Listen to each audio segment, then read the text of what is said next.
नमस्कार। कुंडली फलित कुंडली में आपको जब ऑनलाइन क्लास प्रारंभ होगी उससे पहले आपको बेसिक जानकारी पता होना ज़रूरी है। जितनी आप बेसिक जानकारी आपको पता होगी कि फलित कैसे किया जाता है, फलित में क्या क्या आवश्यक चीज़ें होती है, तो उतना ही ऑनलाइन जब क्लास चलेगी तो आपको सीखने में उतनी समस्या नहीं आएगी, उतनी प्रॉब्लम क्रिएट नहीं होगी। तो सबसे पहले जब अपन लग्न पद्धति से फलित करते हैं तो उसके लिए क्या क्या चीज़ें आवश्यक है, आप इसको पहले पढ़ लीजिएगा, अच्छे से याद कर लीजिएगा। ये चीज़ दिमाग में होगी तो आपको जल्दी वो चीज़ समझ में आएगी। जैसे 12 राशियों के नाम क्रम से मेष से मीन तक, और राशियों के अंक, जैसे 5 नंबर राशि कौन सी राशि? सिंह राशि। 7 नंबर तुला, 10 नंबर मकर। राशियों के क्रम मेष से मीन तक 12 राशि, 12 राशियों के क्रम आप पूरे याद कर लेना। उसके बाद राशियों के स्वामी, मेष का मंगल, वृषभ का शुक्र, मिथुन का बुध, ऐसे 12 राशियों के स्वामी। ये आपको आप कुंडली फलित में जाना, वहाँ पे स्टडी मटेरियल करके एक PDF फाइल पड़ी होगी, उसमें ये सारी चीज़ें हैं जो आपको याद करनी है, जो आपके लिए आवश्यक चीज़ें हैं। हम अभी जो भी वीडियो और PDF फाइल डाल रहे हैं इसको आपको याद करना है। क्यों? क्योंकि जब ऑनलाइन क्लास चलेगी तो उससे पहले आपको बेसिक ज्ञान होना चाहिए। अगर आपके पास बेसिक ज्ञान है तो ऑनलाइन क्लास में सीखने के लिए आपको इतनी समस्या नहीं आएगी, क्योंकि एक तो ऑफलाइन क्लास चलती, एक ऑनलाइन चलती, बहुत फ़र्क पड़ता है। तो हम चाहते हैं कि क्लास चले उससे पहले आपको बेसिक सारी जानकारी हो जाए। तो फलित कुंडली में आपको राशियों के अंक याद करने हैं, राशियों के स्वामी याद करना है, और 12 भाव की जानकारी, 12 भाव की सामान्य जानकारी, किस भाव से क्या चीज़ देखी जाती है। तो एक PDF फाइल में कुंडली बना के एक चक्रा बना हुआ होगा, उसमें लिख रखा होगा कि नंबर 1 भाव शरीर, तनु, रूप, रंग, बाल, 2 नंबर भाव से धन, परिवार, बचपन की शिक्षा, दया, नेत्र, 7वें भाव से विवाह, 9वें भाव से धर्म, भाग्य, 10वें भाव से कर्म, व्यवसाय। इस टाइप से एक चक्रा उसमें बना हुआ है, वो आप याद कर लीजिएगा कि किस भाव से क्या चीज़ देखी जाती है। जैसे चतुर्थ भाव से क्या चीज़ देखी जाती है? जमीन, जायदाद, मकान, माता का सुख, वाहन, ऐसे आपको याद होना चाहिए। तो बेसिक ये चीज़ आपको याद करनी है। उसके बाद राशियों के स्वामी बहुत ज़रूरी है, उसके बिना काम नहीं चलेगा। फिर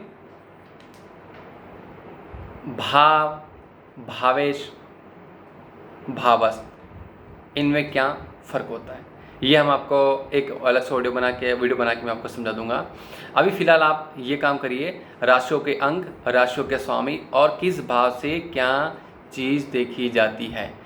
फिर एक और बात है, ग्रहों के कारक तत्व। ग्रहों के कारक तत्व किस ग्रह से क्या क्या संबंधित है। जैसे सूर्य से पिता का संबंध है, आत्मा का संबंध है, एक राजा का संबंध है, एक कलर, तांबे का कलर उसका है।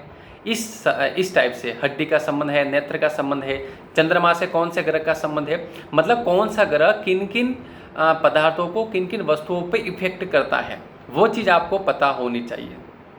जब हम गोचर का फलित करते हैं कि ऐसे ऐसी घटनाएं घट सकती है, बाजार में ये तेजी, ये मंदी रहेगी, तो उसका संबंध, आप किसी भी चीज़ की तेजी मंदी के बारे में बात कर रहे हो तो उसका संबंध किसी ग्रह से होता है, और उस ग्रह की स्थिति गोचर में कैसी है उसके आधार पर यह तय किया जाता है कि इस बार वर्तमान में इस वर्ष में इस वस्तु के भाव यहाँ पे ऐसे ऐसे रहेंगे।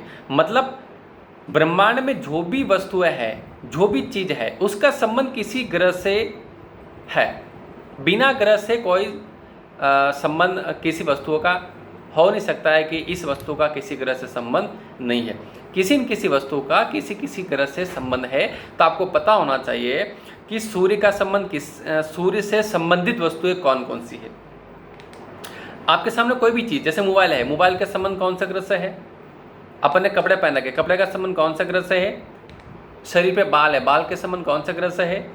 जूते पहने के, जूते का संबंध कौन सा ग्रह से? वाहन बैठे गाड़ी में, गाड़ी का संबंध कौन सा ग्रह से? हर वस्तुओं का संबंध किसी न किसी ग्रह से होता है, वो आपको पता होना चाहिए। तो जब आप ऑनलाइन क्लास में आओगे उससे पहले आप ये चीज़ ज़रूर याद कर लीजिएगा, किस गरज से संबंधित वस्तु क्या क्या है, ये भी आपको PDF फाइल में दिखाई दे रही होगी। उसके बाद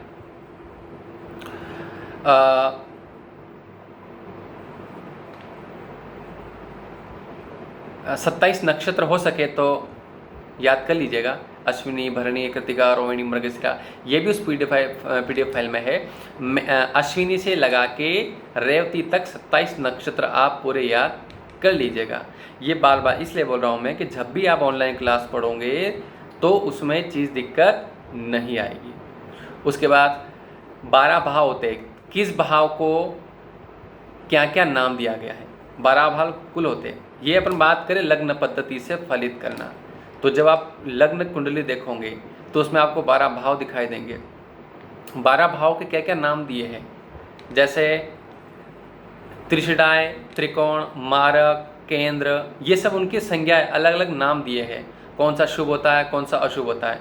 तो जैसे त्रिकोण 1, 5, 9, मारक 2, 7, केंद्र 1, 4, 7, 10, त्रिशिडाएँ 3, 6, 11, ये आपको उस PDF फाइल में है, कौन से भाव को क्या क्या नाम दिया गया है उसमें है, आप इसको याद कर लिएगा। बेसिक जानकारी आपको होना चाहिए। फिलहाल आप इतना ही याद कीजिए, बाकी आगे एक वीडियो और डालूंगा, उसमें मैं आपको भाव, भावेश और भावस्थ में क्या अंतर होता है बोर्ड पे उसको मैं समझाऊंगा। तो अभी ऑनलाइन क्लास ना चले उससे पहले जो भी आपको वीडियो, आपको जो कोर्स करना है उसमें जो भी वीडियो आपको मिले उस वीडियो को आप अच्छे से सुनिए, समझिए और जो मैं कहूँ उसको आप याद करिए। धन्यवाद।